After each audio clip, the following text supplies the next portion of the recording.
friends, and welcome to Rally to Read 100. I am so excited to be here with you.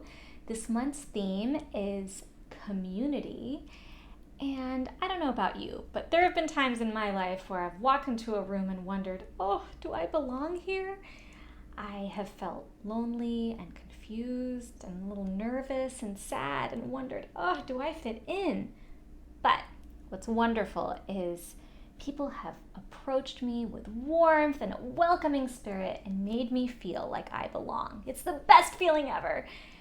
And it doesn't take much to help someone feel like they belong. It can be as simple as a warm and friendly, "Hello, come in, join us, welcome."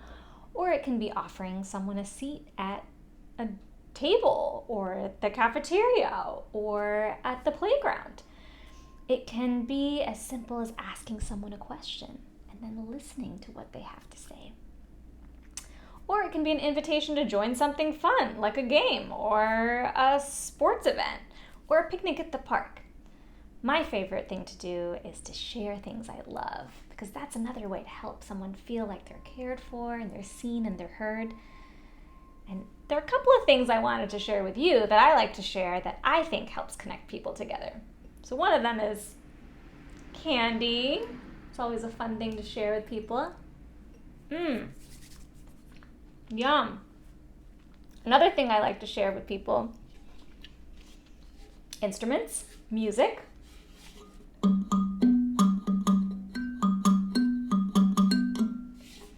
That's always super fun and a great way to create community and bring people together. But one of my favorite ways to bring people together and create that sense of connection is by sharing a book. And I brought a book here today to share with you. It's called Room for Everyone, and it was inspired by a trip that I took to Tanzania. And when I went to the island of Zanzibar, and everyone there was super welcoming to me. Even though I didn't speak the language, even though I was new to the place, I felt like I belonged. So with that, we'll get started with the book. And actually, before we get started, I wanted to let you know that there's a lot of wiggling in this book. So if you feel like wiggling along, please feel free to do so. All right, here we go. Room for Everyone. Written by Naaz Khan and illustrated by Merce Lopez.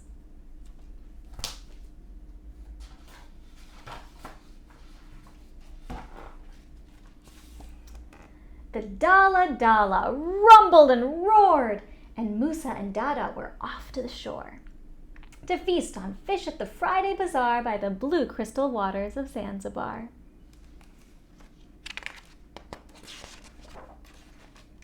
Soon after zooming past Zulekha Street, they saw one old man on his bike with no seat. So the driver honked and pulled to the side and asked, "Dear brother, do you need a ride?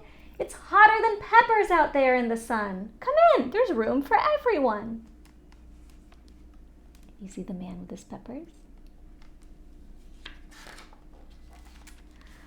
"But Dada," said Musa, "I don't think there is enough room for that man and that cycle of his." "Don't worry, Musa, there's space galore. If you move just a bit, we can make room for more." So in came the man with his sweaty old feet, and his bike with no bell and no light and no seat. And after some wiggles and giggles and fun, they made enough room for everyone. Next, they passed the Bagala boats, and a herder appeared with 2 little goats. So the Dala Dala pulled to the side, and the driver yelled, "Do you need a ride? It's hotter than peppers out there in the sun. Come in, there's room for everyone." "But Dada," asked Musa, "can there really be enough room for a cycle, 2 goats, and me?" "Of course there is. If we squeeze a bit, we'll make enough room for us all to fit." And though the seating arrangement was tight, Musa could see that Dada was right. After a shuffle, a squirm, and a squeeze, they found a small space beside Dada's knees. Onward they went with a honk and a toot till vendors appeared with 3 baskets of fruit. So they pulled to the side, and as you can guess, Musa cried out and began to protest. Mangoes and melons and parachichi. We don't have the space. Please listen to me. But up came the baskets of tropical fruits, and down dripped the juices on ankles and boots. Everyone wiggled and giggled galore, till somehow they carved out a space on the floor. Onward they puttered past palms and sails, till a farmer appeared with 4 shiny pails, filled with milk all the way to the top. So the Dala came to a stop. "We can't, we mustn't, I do not see where he could possibly sit," Musa cried in despair. But the passengers wiggled, and somewhere, somehow, they made space for the farmer and milk from his cow. The Dala drove past some farms till they saw 5 mamas with fish in their arms. So the Konda stuck his head outside, yelling, "Sisters, hello! Do you need a ride?" "No," cried Musa, "this rickety bench has no room for those fish and their ickety stench." But the passengers wiggled and squished on the floor and made enough room for the ride to the shore. 6 minutes later, a farmer was walking with 6 stinky chickens that wouldn't stop squawking. And right there beside them were several fellas carrying 7 Katenge umbrellas. "Hop in," someone shouted. "Get out of the sun. There's plenty of room for everyone." Musa resisted. "These chickens are fat. And 7 umbrellas, there's no room for that." Dada insisted. "Just open the door." So everyone wiggled and giggled galore and eventually found enough room for more. Soon they were making a turn down the lane where a vendor was carrying 8 sugar canes and 9 tender coconuts fresh off the tree. What yummy, refreshing, sweet drinks these could be. The passengers shouted, "Do you need a ride?" And as you can guess, Musa worried and cried. "This is outrageous. We can't let them in. We're already smushed like sardines in a tin." Though it was clearly a very tight fit, they wouldn't give up. No, they just wouldn't quit. So in came the coconuts, tender and sweet, and the sugar canes tangled between people's feet, tickling everyone's toes as they wiggled, until even Musa started to giggle. A few minutes later, they stopped for fuel, which happened to be near a diving school, where 10 divers were ready to go with suits and gear and tanks in tow, trying to get in on all the commotion so they could explore the Indian Ocean. But was there room for all their stuff? Did the Dala have room enough? What do you think? Let's find out.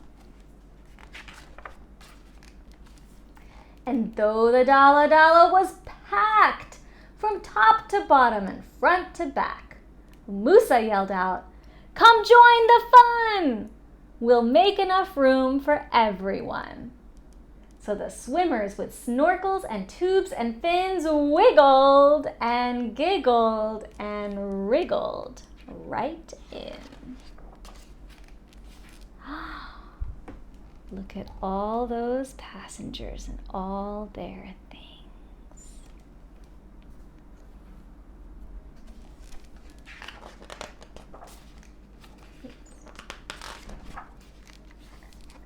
The tires were reeling and spinning and burning, the passengers sweating and twisting and turning, elbow to shoulder, beak to nose, feathers to feet, udders to toes.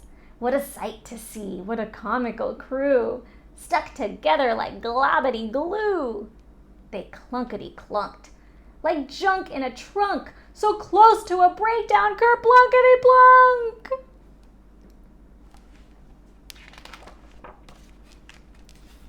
When suddenly all of them heard a screech. Alhamdulillah! They arrived at the beach.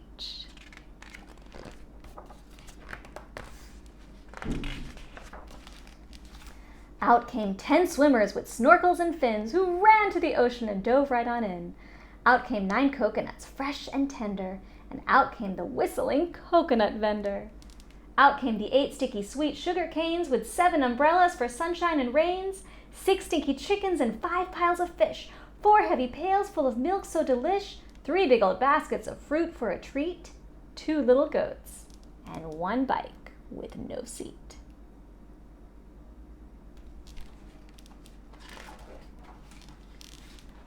At last, they had finally reached the blue crystal waters of Nungui Beach, where Musa and Dada and everyone could wiggle and giggle under the sun.